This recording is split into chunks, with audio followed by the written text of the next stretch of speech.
안녕하십니까, 김종래입니다. 10월 15일 김종래 TV 방송을 시작했습니다. 대장동 의혹의 핵심 인물로 꼽히는 화천대유 자산관리 대주주 김만배 씨 영장이 어제 법원에서 기각됐습니다. 대장동 관련 의혹이 홍수처럼 쏟아지고 있는 이 보도를 접해온 사람들에게는 아니, 이 사람이 핵심 중에 한 사람으로 믿는데 이 사람 영장이 기각되니까 좀 황당하다고 느끼게 됐습니다. 750억 뇌물공여에다가 최소 1,100억 배임 혐의에 55억 횡령 등 천문학적 혐의가 있다고 해서 청구된 영장이 기각된 겁니다. 뭐 75만 원도 아니고 750억 뇌물, 1,100억 배임, 55억 횡령. 야, 이런 영장이 기각이 됐습니다. 이렇게 됨으로써 수사는 아주 꼬이게 됐습니다. 만약에 법원 자체를 비판한다면 그건 다른 얘기입니다. 그러나 법원의 판결을 어쨌거나 존중해 왔으니까 그걸 존중한다고 보면은 이 김 씨에 대해서는 제대로 조사도 하지 않고 성급하게 구속영장을 청구한 결과가 이렇게 나왔다고 생각이 됩니다. 영장 실질심사를 진행한 서울중앙지법의 문성관 영장전담 부장판사는요, 피의자, 그러니까 김만배 씨죠, 의 방어권을 보장할 필요성이 큰 반면에 피의자에 대한 구속의 필요성이 충분히 소명되었다고 보냈다. 이 구속 필요성을 증명을 하지 못하고 있다 이 얘기입니다. 그래서 영장을 기각한다고 그랬습니다. 검찰은 김 씨가 배임과 뇌물공여 혐의가 있다고 영장에 적시했지만 법원은 이건 입증하기엔 수사가 미진하다고 판단한다. 부족하다 이 얘기입니다. 주장만 있는 것이 주장을 뒷받침할 사실, 팩트가 부족하다 이 얘기입니다. 검찰은 김 씨가 유동규 전 성남도시개발공사 기획본부장과 공모해서 대장동 개발 사업의 협약서에다가 초과이익 환수 부분, 요거를 성남시가 빼가는 거, 조항을 빼는 형식으로 해서 결국은 성남시가 가져갈 걸 민간사업자에게 수천억대의 초과이익을 돌아가게 하고 성남개발공사에는 그만큼 손해를 입혔다고 판단해서 영장을 청구했습니다. 그런데 김씨 측은 성남도시개발공사는 사업을 통해서 아무런 리스크 없이 올라가든 내려가든 고정이익을 확보를 했고 그 후에 이례적으로 부동산 가격이 활용을 해서 민간업체의 몫이 결과적으로 커질 것뿐 성남도시개발공사에서 손해를 입힌 것이 없다. 그렇게 김씨 측은 주장했고, 그러니까 따라서 배임이 아니다. 성남 이씨 이익은 확보가 됐고 부동산 가격이 올라간 거 그거는 민간업체가 가져간 거 아니냐. 그러니까 배임이 아니다라고 주장했는데 이게 목회 들어간 겁니다. 특히 민간 합동개발에는 특이한 방식, 민간이 하느냐 관이 하느냐가 아니라 민간 합동개발로 하는 특이한 방식이 진행됐는데 검찰이 이러한 사업 구조에 대한 심층적 분석이나 유사 사례들을 비교 없이 성급하게 배임으로 지었다고 이제 반박을 했던 겁니다. 또 검찰은요, 국민의 곽상도 전 의원의 아들에게 퇴직금 명목으로 지급되는 50억 원을 뇌물이라고 판단했는데 김씨 측은 구체적인 대가성이 없지 않느냐, 직무관성이 명시되어 놨다고 반박을 했습니다. 검찰이 김씨가 이 청와대 민정수석과 국회의원을 지낸 이 곽상도 의원으로부터 사업 추진 과정에서 여러 편의를 받은 대가로 그 아들에게 거액을 주장했다고 했는데 구체적으로 어떤 편의를 어떤 시점에 주었는지에서 명시가 하지 되지 않았다 이런 주장을 한 겁니다. 그리고 검찰은 뇌물을 받았다고 본 곽 의원이나 곽 의원 아들을 한 차례도 조사하지 않았습니다. 다만 경찰은 곽 의원 아들을 조사했지만 이렇게 조사를 하지 않고 이건 뇌물이라고 단정을 했다. 그럼 증거가 있어야 될 거 아니에요. 결국은 검찰은요, 천화동인 호유주인 정영학 회계사가 제출한 녹취록 이외에는 다른 구체적인 증거를 제시 안 했거나 못한 거 아니냐. 근데 이 녹취 파일, 정영학 회계사가 제출했다는 녹취 파일마저도 검찰이 틀려고 하니까 그거는 가짜로 내가 말한 걸 녹음한 거니까 신뢰성에 문제가 있다. 따라서 증거 능력이 없다. 그렇게 이의를 제기하니까 법원이 그것도 받아들이지.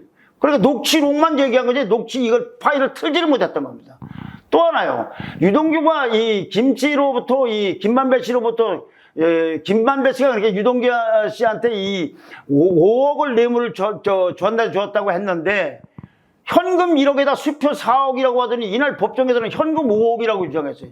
이게요, 검찰에 만약에 피의자가 이렇게 진술을 반복하면 그건 굉장히 유죄로 판단하는 증거가 됩니다. 반대로 검찰이 자기네들이 주장한 걸 자기네들이 번복하면은 이거는 결국은 피의자에게 유리한 쪽으로 굴러가지 않겠습니까?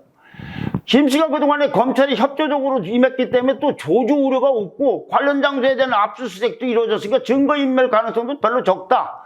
이것도 재판부가 이렇게 판단하고서 결국은 구속영장을 기각한 거 아닌가 싶어요. 지난달 29일에 이 전담수사탐을 꾸리느니 뭐 최천대에 대해 압수수색에 나서면서 뭘 본격적인 수사를 한 것 같았던 검찰은 김만배라는 사람을 단 14시간 조사하고 영장을 청구했어요. 왜 그랬느냐? 문재인 대통령이 신속한 수사를 주문하니까 부랴부랴 허둥지둥 영장을 청구한 거다 이거죠. 내용도 없이 구체성도 떨어지고 수사가 부진한가? 부실 수사예요.